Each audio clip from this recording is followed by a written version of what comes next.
नमस्कार दोस्तों भारतीय संस्कृति व भारतीय सभ्यता पृथ्वी पर मौजूद पुरातन सभ्यताओं में से एक है। भारतीय विज्ञान बहुत पुरातन काल से ही विकसित रहा है तथा यही हमारी सुदृढ़ सभ्यता के विकास का आधार है। दोस्तों, हमारी संस्कृति हमारे आचरण तथा हमारी सभ्यता में हो चुके महान लोगों के योगदान से ही निर्मित होती है।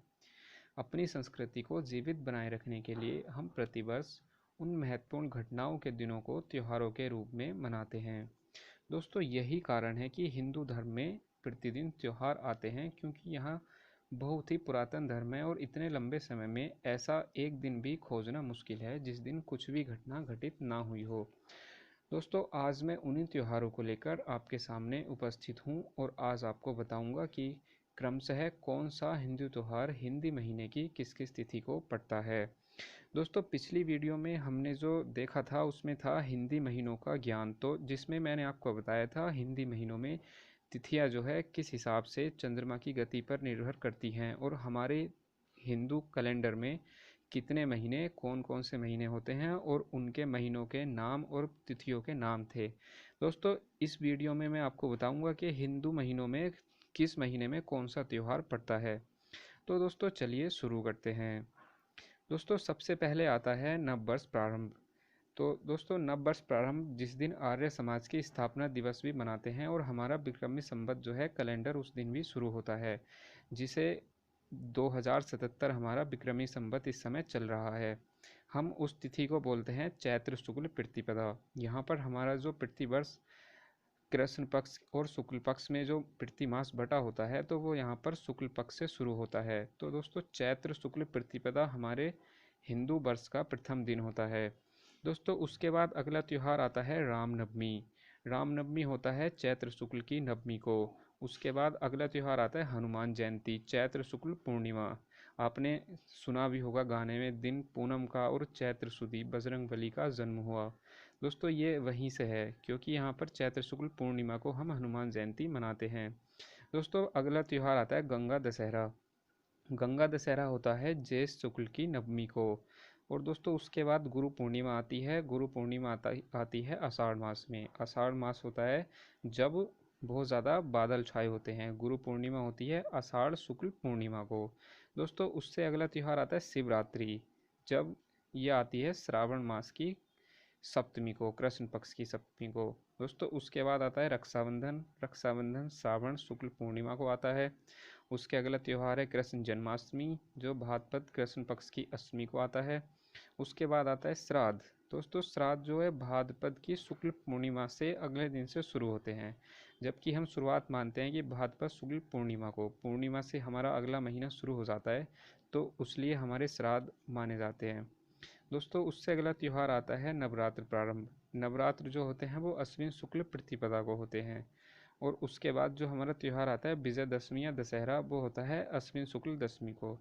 तो दोस्तों, आप यहाँ पे हिसाब लगाकर देख सकते हैं, जब नवरात्र प्रारंभ होते हैं उसके 10 दिन बाद ही विजयदशमी होता है, शुक्ल प्रतिपदा से और शुक्ल दशमी तक। उसके बाद दोस्तों आता है वाल्मीकि जयंती, जो होती है अश्विन शुक्ल पूर्णिमा को। दोस्तों, अश्विन महीने को कुआर भी बोला जाता है, कुआर का महीना। उसके बाद आता है करवा चौथ। करवा चौथ आता है कार्तिक कृष्ण चतुर्थी को। और दोस्तों, उसके बाद आता है धनतेरस। अब त्योहारों की एक पूरी पूरी श्रृंखला शुरू होती है यहाँ पर। धनतेरस आता है कार्तिक मास की कृष्ण पक्ष की त्रयोदशी को। दोस्तों, उसके बाद आता है दीपावली का, जो हिंदुओं का सबसे बड़ा पर्व होता है दीपावली। दीपावली आता है कार्तिक मास की कृष्ण पक्ष की अमावस्या को। उसके बाद दोस्तों गोवर्धन पूजा जो है उससे अगले दिन होती है, जो कार्तिक शुक्ल की प्रथमा तिथि को होती है। और उसके बाद जो है दोस्तों, उससे आगे कार्तिक शुक्ल द्वितीया को हम भैया दूज का त्यौहार मनाते हैं। दोस्तों, ये तीनों त्यौहार एक के बाद एक दिन पे आए हैं, अमावस्या, प्रथमा और द्वितीया। इससे हमें पता चलता है कि हमारा जो मास है वो अमावस्या को एकदम मध्य में होता है और पूर्णिमा को अपने अंतिम तिथि पे होता है। दोस्तों, उससे अगला त्यौहार आता है छठ पूजा, जो कि एक बहुत प्रसिद्ध त्यौहार है और सूर्य देव की पूजा की जाती है।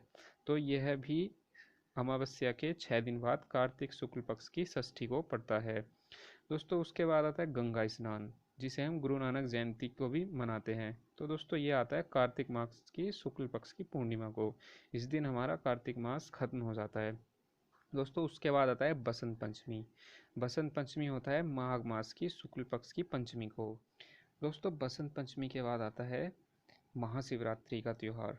महाशिवरात्रि का त्यौहार साल में 2 बार आता है, एक बार आता है श्रावण मास में और एक बार आता है फागुन मास में। तो फागुन मास की कृष्ण पक्ष की त्रयोदशी को हम महाशिवरात्रि के रूप में मनाते हैं। दोस्तों उसके बाद आता है हिंदुओं का सबसे बड़ा प्रमुख त्यौहार, वो है होलिका दहन। दोस्तों होलिका दहन फागुन शुक्ल पक्ष की पूर्णिमा को मनाया जाता है और इससे अगला दिन दोस्तों आता है चैत्र कृष्ण प्रथमा, जिस दिन हम रंग खेलते हैं। दोस्तों यहाँ पे मुझे आपको एक जो ज़रूरी बात बतानी है वो ये है कि हमारा जो हिंदू कैलेंडर है, जो विक्रमी संवत है, वो शुक्ल पक्ष से शुरू होता है, जबकि जो मान्य कैलेंडर है जिसे हम रोज़ की जो जीवन है उसमें यूज़ करते हैं, वहाँ पे हमारा जो कैलेंडर है वो कृष्ण पक्ष से शुरू होता है।